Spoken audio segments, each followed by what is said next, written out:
ഇന്നത്തെ വീഡിയോയിലേക്ക് എല്ലാവർക്കും സ്വാഗതം. ഇന്ന് നമുക്ക് ഒരു ഹെൽത്തി ആയിട്ടുള്ള സാലഡ് എങ്ങനെ ഉണ്ടാക്കേണ്ടത് നോക്കാം. വളരെ എളുപ്പത്തിൽ തയ്യാറാക്കാൻ പറ്റുന്ന ലഞ്ചിനോ ഡിന്നറിനോ ഒക്കെ കഴിക്കാൻ പറ്റുന്ന ഒരു സാലഡാണ്. ആദ്യമായിട്ട് ഒരു ബൗളിലേക്ക് കുറച്ച് cucumber, red onion, tomato, carrot എന്നിവ ചെറിയ കഷ്ണങ്ങളാക്കിയിട്ട് ആഡ് ചെയ്യാം. കഴിയുന്നത്ര ഫ്രഷ് ആയിട്ടുള്ള വെജിറ്റബിൾസ് നമ്മൾ സാലഡ് ഉണ്ടാക്കുമ്പോൾ എപ്പോഴും ശ്രദ്ധിക്കേണ്ട ഒരു കാര്യമാണ്. ഫ്രഷ് വെജിറ്റബിൾസ് ഉപയോഗിക്കാൻ ശ്രമിക്കുക. നമ്മുടെ വീട്ടിൽ തന്നെ ഉണ്ടാകുന്ന പച്ചക്കറികൾ യൂസ് ചെയ്യണമെങ്കിൽ അത്രയും നല്ലതാണ്. ഇല്ലയെന്നുണ്ടെങ്കിൽ കടയിൽ നിന്ന് വാങ്ങിക്കുന്ന പച്ചക്കറികളാണെങ്കിൽ ഉപ്പുവെള്ളത്തിലൊക്കെ ഇട്ട് വെച്ചിട്ട് അതിന് ശേഷം വേണം നമ്മളിത് സാലഡിന് യൂസ് ചെയ്യാൻ.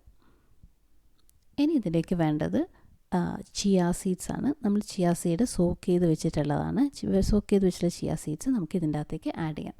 ഈ ചിയ സീഡ്സ് ഇതിലേക്ക് ആഡ് ചെയ്യുന്നത് എന്തിനാണെന്ന് വെച്ചാൽ ഇത് ചിയ സീഡ്സ് ഭയങ്കര ഫില്ലിംഗ് ആയിട്ടുള്ള ഒരു ഐറ്റമാണ്. അപ്പോൾ നമ്മൾ ഈ സാലഡ് കഴിച്ചു കഴിഞ്ഞാൽ കുറേ സമയത്തേക്ക് നമുക്ക് വിശക്കില്ല. അതിന് വേണ്ടിയിട്ടാണ് നമ്മളിത് ആഡ് ചെയ്യുന്നത്. ഇതിൻ്റെ അകത്തേക്ക് കുറച്ച് സോൾട്ട്, പെപ്പർ എന്ന് രണ്ടും ആഡ് ചെയ്യാം.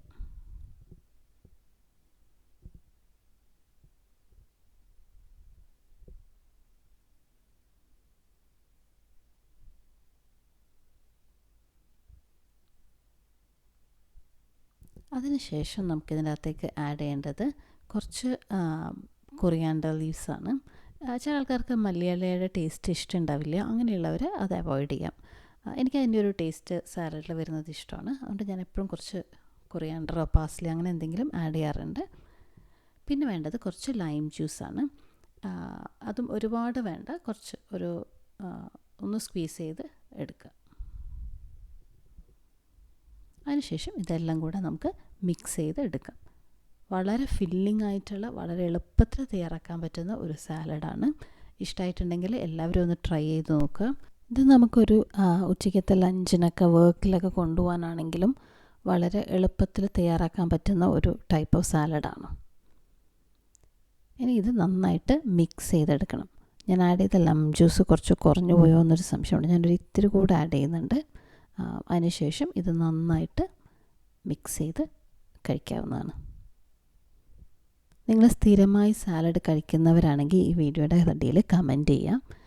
സാലഡിനോട് ഇഷ്ടക്കുറവുള്ളവരും എന്തുകൊണ്ടാണ് അത് ഇഷ്ടമല്ലാത്തതെന്നുള്ളതും കൂടെ ഒന്ന് കമൻറ്റ് ചെയ്യാം. വീഡിയോ ഇഷ്ടപ്പെട്ടിട്ടുണ്ടെങ്കിൽ എല്ലാവരും ലൈക്ക് ചെയ്യാനും സബ്സ്ക്രൈബ് ചെയ്യാനും മറക്കരുത്.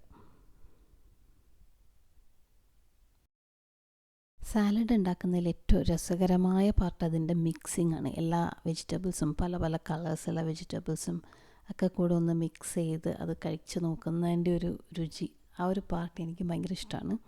മിക്സ് ചെയ്ത് കഴിക്കുന്നത് എല്ലാവരും ട്രൈ ചെയ്ത് നോക്കൂ കേട്ടോ.